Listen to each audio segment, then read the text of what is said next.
ಮಳೆ ಹೆಚ್ಚಾಗ್ತಾ ಇದೆ ಕರ್ನಾಟಕದಲ್ಲಿ. ಪ್ರತಿ ವರ್ಷ ಮಳೆಗಾಲ ಬಂದ ತಕ್ಷಣ ಡೆಂಗ್ಯೂ ರೋಗಗಳು ಹರಡತಕ್ಕಂಥದ್ದು ಸಹಜ. ಆದರೆ ಬಹು ಹಿಂದಿನಿಂದ ನೋಡಿದರೆ ಅದನ್ನ ಮೀರಿಸುವಷ್ಟು ಈ ವರ್ಷದಲ್ಲಿ ಡೆಂಗ್ಯೂ ಕಾಯಿಲೆಗಳು ಹೆಚ್ಚಾಗ್ತಿದೆ.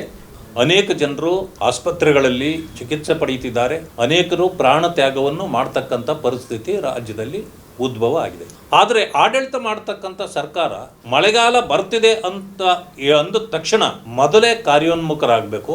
ಈ ಸೊಳ್ಳೆಗಳು ಹರಡದಂತೆ ಕಟ್ಟುನಿಟ್ಟಿನ ಕ್ರಮಗಳನ್ನು ಜರುಗಿಸಬೇಕು. ಈ ಚರಂಡಿಗಳಲ್ಲಿ ಔಷಧಿಗಳನ್ನು ಸಿಂಪಡಿಸತಕ್ಕಂಥದ್ದು, ಎಲ್ಲೆಲ್ಲಿ ನೀರು ನಿಲ್ತದೆ ಅಲ್ಲಿ ನೀರು ನಿಲ್ಲದೇ ಇರತಕ್ಕಂಥ ಒಂದು ಸ್ವಚ್ಛತೆಯನ್ನು ಕಾಪಾಡ್ತಕ್ಕಂಥದ್ದು ಆರೋಗ್ಯ ಇಲಾಖೆಯ ಕೆಲಸ ಆಗಿರ್ತದೆ. ಆದರೆ ಈ ಸರ್ಕಾರ ಯಾವುದೇ ಮುನ್ನೆಚ್ಚರಿಕೆ ಕ್ರಮಗಳನ್ನು ಕೈಗೊಳ್ಳದೆ ಇವತ್ತು ಜನರು ಈ ಡೆಂಗ್ಯೂ ಅವಾಂತರಕ್ಕೆ ಸಿಕ್ಕಿ ನರಳುವಂಥ ಪರಿಸ್ಥಿತಿ ಉದ್ಭವ ಆಗಿದೆ. ಇಂಥ ಸಂದರ್ಭದಲ್ಲಿ ಆರೋಗ್ಯ ಇಲಾಖೆ ಯಾವಾಗಲೂ ಎಚ್ಚರಿಕೆಯಿಂದ ಇರಬೇಕಾಗಿದ್ದು ನಿದ್ದೆಗೆ ಜಾರಿದೆ ಅಂತ ಕಾಣ್ತದೆ.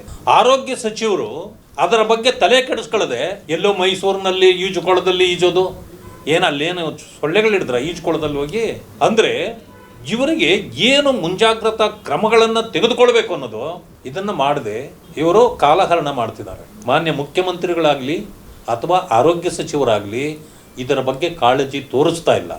ಅವರು ತಮ್ಮದೇ ಚಟುವಟಿಕೆಗಳಲ್ಲಿ ಸೈಟ್ಗಳನ್ನು ನುಂಗೋದು, ಸರ್ಕಾರಿ ಹಣ ಬೊಕ್ಕಸದಿಂದ ಹಣ ನುಂಗೋದು, ಇದೇ ಕೆಲಸದಲ್ಲಿ ನಿರತರಾಗಿದ್ದಾರೆ. ಇಮ್ಮಿಡಿಯೇಟ್ಲಿ ಆರೋಗ್ಯ ಇಲಾಖೆ ನಿದ್ರೆಯಿಂದ ಎದ್ದು ಈ ಕಾರ್ಯಗಳನ್ನು ಚಟುವಟಿಕೆಗಳನ್ನು ಹೆಚ್ಚು ಶಿಸ್ತಿನಿಂದ ಮಾಡಬೇಕು. ಡೆಂಗ್ಯೂ ಹೋರಿಸ್ಬೇಕಂತಂದರೆ ಜೊತೆಗೆ ಮುಖ್ಯಮಂತ್ರಿಗಳು ಮತ್ತು ಆರೋಗ್ಯ ಸಚಿವರು ಇವರು ಕಾರ್ಯೋನ್ಮುಖರಾಗಬೇಕು, ನನ್ನ ಮನವಿ ಇದೆ. ಆದರೆ ಇವರು ಆಗಲಿಲ್ಲ ಅಂತಂದರೆ ತಕ್ಷಣ ಇವರು ರಾಜೀನಾಮೆ ಕೊಟ್ಟು ಹೋಗಬೇಕು ಅಂತಕ್ಕಂಥ ನಾನು ಒಂದು ಆಗ್ರಹವನ್ನು ಕೂಡ ಅವರಲ್ಲಿ ಮಾಡಲಿಕ್ಕೆ ಬಯಸ್ತೇನೆ.